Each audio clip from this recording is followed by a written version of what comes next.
Patna petroleum এখানে দাঁড়ায় আছে।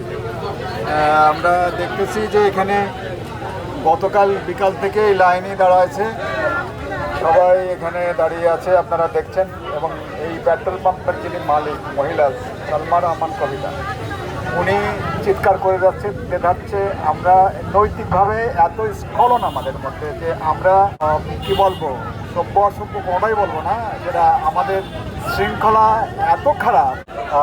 নৈতিকভাবে কতটুকু আমরা সভ্যতা অর্জন করতে পেরেছি আমি ঠিক জানি না। দেখেন ওই মালিক চিৎকার করছেন, এই পান্না পেট্রোলিয়ামের এই মহিলা, উনি এই পাম্পেরই মালিক আমরা। অথচ আমরা যারা গ্রাহক ভোক্তা তারা অলরেডি গতকাল থেকেই লাইনে দাঁড়িয়ে আছে। বিভিন্ন গাড়ি, বিশেষ করে মোটরসাইকেলই বেশি দেখতেছে এখানে। এবং যারা ডিজেল নেবে তারা মনে হয় এটা নিয়েছে না, যারা ডিজেল নেবে এই পট নিয়ে আসছে। এই ডিজেল যারা নেবে তারা এই পট নিয়ে আসছে।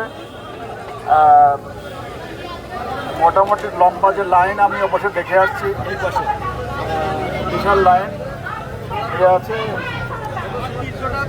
কখন শেষ হবে জানি না, তবে নড়াইলে যতটুকু জানি, প্রশাসনের কাছ থেকে যতটুকু শোনা, বাংলাদেশের তেলের কোনো ঘাটতি নেই, কিন্তু আমাদের শৃঙ্খলা, আমাদের নৈতিকতা যত সময় পর্যন্ত আমাদের নিয়ন্ত্রণে না আসবে তত সময় পর্যন্ত আমরা এই বিশৃঙ্খলা এবং এই অসভ্যতার মধ্যে আমরা সবসময় থাকবো। তবে আমার একটি কথা হলো যে এই পাম্পের যে দৃশ্য আপনারা দেখছেন, এরকমের দৃশ্য বাংলাদেশে অনেক জেলাতেই বা আমার জেলাতেই চলছে এরকমের তেল নিয়ে।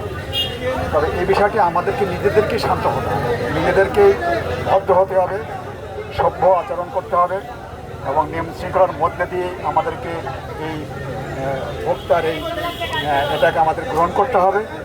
আর আমরা যদি সবসময় একজনকে এড়াইয়ে আর একজনকে আমি টপকায়ে যদি আমি নিতে চাই, এই প্রবণতাটা আমাদের জাতিগতভাবে আমার কাছে মনে হয়েছে।